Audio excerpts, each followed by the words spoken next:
හරි. ඊට පස්සේ 24.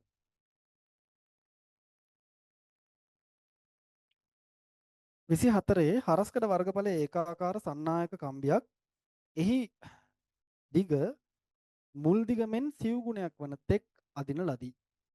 පහත් සඳහන් ප්‍රකාශ සලකා බලන්න. හරස්කඩ වර්ගඵලයේ ඒකාකාර සන්නායක කම්බියක් එහි දිග මුල් දිග මෙන් සිව් ගුණයක් වන තෙක් අදින ලදී. ආ එහෙමනොත් මෙහෙම කම්බියක් තිබ්බා. හරස්කඩ වර්ගඵලය A කියමු. දිග L කියමු. එහෙම වුණොත් මේ කම්බියේ පරිමාව V සමානයි A වරක් L. ඔය පරිමාව වෙනස් වෙන්න බෑ කොච්චර ඇද්දත්. දැන් මේක ඇදලා තියෙනවා දිග 4 ගුණයක් වෙනකම්. 4යි L. දිග 4 ගුණයක් වුණොත් එහෙම වර්ගඵලය 4න් එකක් වෙන්න ඕනේ. එහෙනම් මේක දැන් A බෙදීම 4ක් වෙන්න ඕනේ.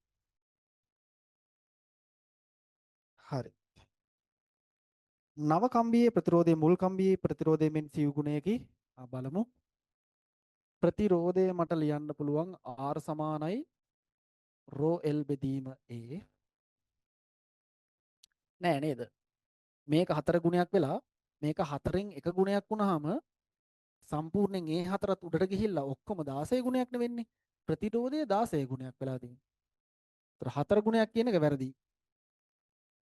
B නව කම්බියේ ප්‍රතිරෝධයේ මුල් ප්‍රතිරෝධයෙන් 16 ගුණයකි. ඇත්ත තමයි මේ ආවේ. හරි. C කම්බිය ඇදීමට පෙර සහ පසු එහි දෙකලවර එකම විභවාන්තරයක් ලබා දී තිබුණි නම් කම්බිය ඇදීමෙන් පසු එයින් තාපය ජනනය කිරීමේ ශීඝ්‍රතාවය 16 ගුණයකින් වැඩි වේ.